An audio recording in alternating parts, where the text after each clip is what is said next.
The 15th of August last year was a night that we will never forget. None more so than Lissy, Pc Andrew Harper's wife, and all his family, friends and colleagues across the precinct. Andrew lost his life doing what police officers do up and down the country every day, putting themselves in harm's way to protect the public.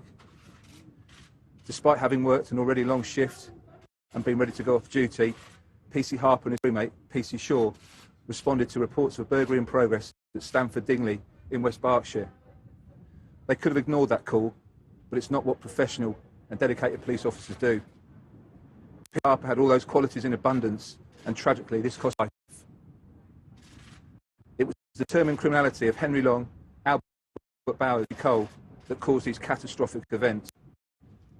All three of them knew that they'd been confronted in Admore Lane that night, but to evade arrest at all costs. Rather than stopping and accepting that they're caught red-handed, they sped off in a car which deliberately modified into a dangerous condition with Pc Harper entangled in the tow rope that had been to steal the quad bike. It was just over a mile before he became detached from the tow rope. I don't need to detail the horrific injuries that Andrew had suffered at the hands of these three men. Long, Bowers and Cole have shown no remorse for what happened that evening at any stage. They could have helped the investigation from the outset, yet they chose to either say nothing or, in Long's case, provide a false alibi. Their lies and deceit have been exposed during this trial.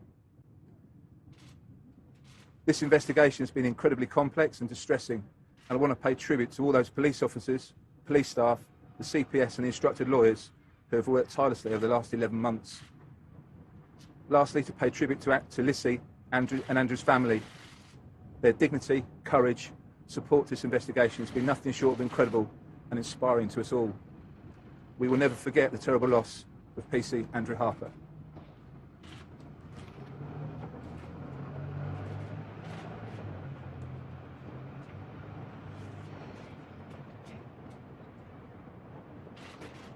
Standing here before all of you, I honestly thought I would be addressing you following a very different verdict. I had planned to talk of the beautiful future Andrew and I had before us. I expected my work to be so very different, and in all honesty, I am for the second time in the space of 1 year utterly shocked and appalled. The decisions made in these courts by strangers will never change the outcome that had already come to us. For many, many agonising months, we have hoped that justice would come in some way for Andrew. We have put our faith in the justice system and all who work within it. We have waited with bated breath and heavy hearts as the dedicated prosecution barristers, investigation team and Thames Valley police officers have worked tirelessly, and whom we thank sincerely for all that they have done, as they stood in our corner and fought to ensure that these men were made to repent for their barbaric crimes. No verdict or sentence will ever bring my incredible, selfless and heroic husband back. The results from this trial I had hoped would bring justice, but in reality make no difference to the heart-wrenching pain I will continue to feel for the rest of my life. Andrew was taken from us on that horrendous night last year. His life was stolen and the lives of his family and friends altered forever.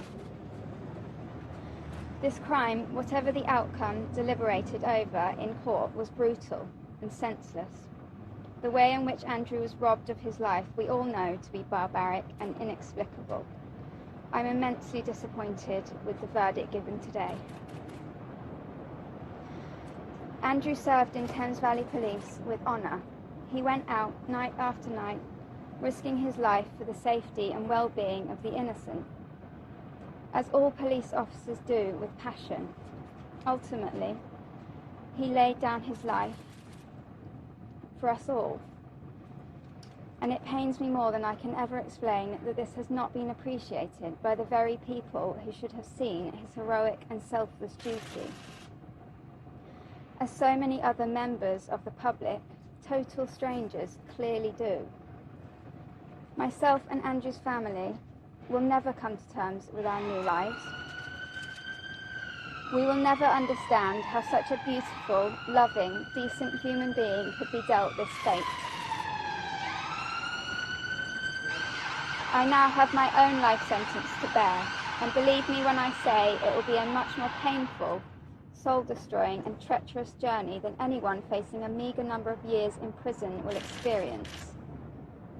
Myself and our families will spend the rest of our days missing him, loving him, and being utterly proud of the incredible man that he was.